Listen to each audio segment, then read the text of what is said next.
Of course, this morning, some people pointing out that Donald Trump probably didn't get the memo. He did have a little bit of a tweet storm. One of the things, quote, tried watching low-rate Morning Joe this morning, unwatchable. Morning Mika is off the wall and neurotic and not very bright mess. His new team has proven that you can get Donald Trump a message, particularly with the teleprompters, but there's some anxiety about him staying that way. By the way, we've reached the Trump campaign for comment on those tweets. Right now, there's no response from them as of yet. But joining us to discuss now, Adriana Cohen and Blake Rutherford.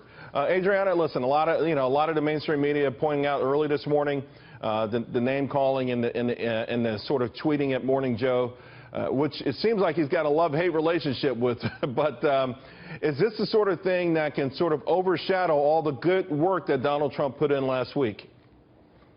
I think there's a risk of that. You know, I think Donald Trump needs to stay on message, and he did that last week successfully. We saw his poll numbers go up, which was really important. And so I think Donald Trump really needs to stay focused on bringing an indictment against Hillary Clinton. There's enough there. And then he should talk about all of the important policies that Americans care about: immigration, national security, jobs, etc. And when he goes into these Twitter spats, these Twitter wars with other people, it's a distraction.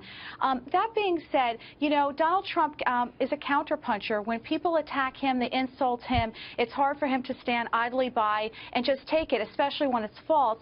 And one of those hosts at that morning show compared him. She said he was like a drunk. She described him as like a drunk, the way he was speaking at a rally this weekend. Well, that is patently false. Donald Trump doesn't even drink. Everybody knows that. And it's certainly insulting. So he has every right to defend himself. Yeah. You know, listen, I'm a New Yorker, too, and I understand exactly the conundrum that he's in. I deal with those same demons myself.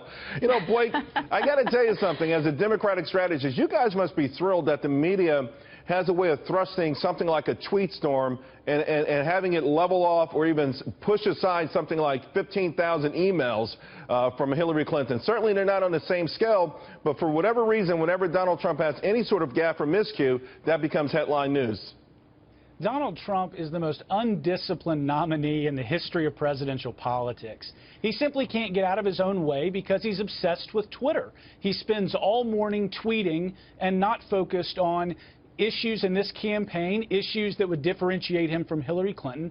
And of course the Democrats look at this and they look at Trump and they think, wow, what's next from this guy and what's going to happen this morning? He's going to get in his own way time and time again. He's going to use Twitter to do it. And I think the reality is what Donald Trump ought to focus on is getting Twitter off his mobile phone and get focused on the issues that are important in this campaign. You know, Adriana, you know, listen, there's no doubt about what was just said, but, you know, it's up to newspapers to decide what the headlines will be. It's up to the media to decide what the first story of the night will be.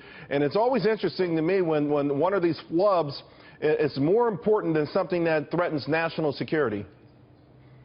That's right, and it shows you the type of reality culture we're living in. And, you know, a lot of people in media want to blame Donald Trump for that reality culture, but they play into it because that's the headline that they run with all day the next day versus talking about Hillary Clinton's emails that have been exposed that give a strong appearance of a play-to-pay operation within the Clinton Foundation, which is very serious. All right, guys, let's leave it there. Thank you very much.